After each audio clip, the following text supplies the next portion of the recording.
Айрымдар түндө телефон чалбаңыздар. Жапаров депутаттарга кайрылуу жасады.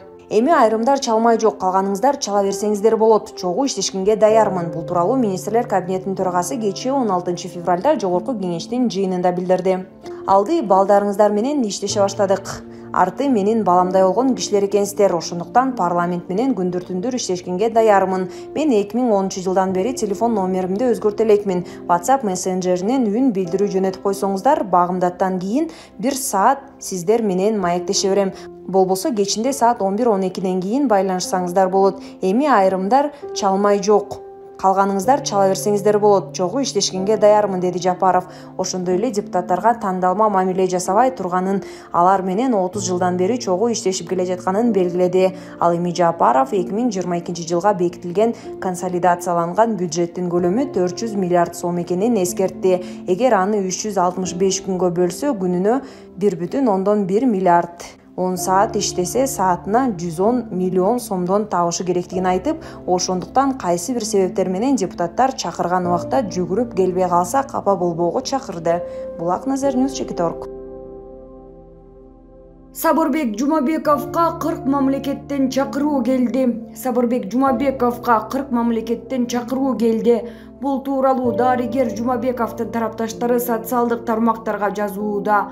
Сабырбек Жумабековду кызматтан алды, бирок Сабырбек Жумабековго 40 башка мамлекеттерден чакыруу келди. Колдо бар алтындын баркы жок деген ушул. Биз Кыргыздын чыгаан уулдарын көзү өткөндөй эле баалап, кадырлаган эл болдук деп жазышууда.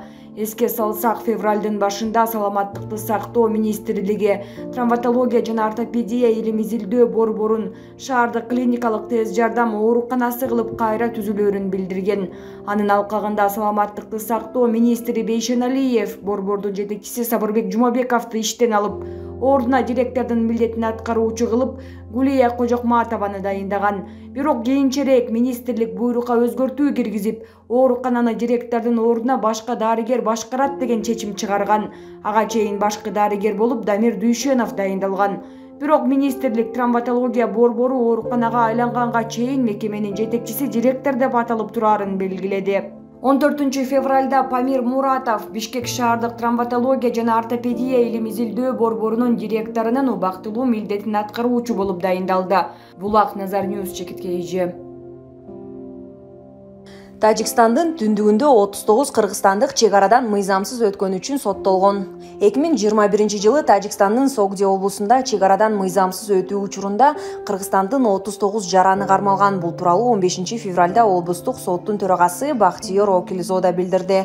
Кармалгандарга карата Тажикстан Республикасынын мамлекеттик чек арасын мыйзамсыз кесип өтүү беренеси боюнча 27 кылмыш иши козголду. Тартип бузгандар аркылуу мөөнөткө эркинен ажыратылды деп түшүндүрдү судья. Ошол эле маалда Бактиер Окилзода чек ара жаңжалына катышуу айыбы менен соттолгон кыргызстандыктар жок экенин белгиледи. Кыргыз-тажик чек арасынын узундугу 970 шакырымдай болсо, анын 519 шакырымы гана такталган. Чек араларды тактоодо эки тарап кайсы карта жана кайсы юридикалык документ менен иштөө керектиги боюнча орток пикирге келе албай, көп жолугушууларда иш жылбай жатканы айтылып келген. Эки мамлекеттин чек арасындагы тактала элек тилкелерде куралдуу кагылышуулар катталып турат. Булак Назар News Чекиторг.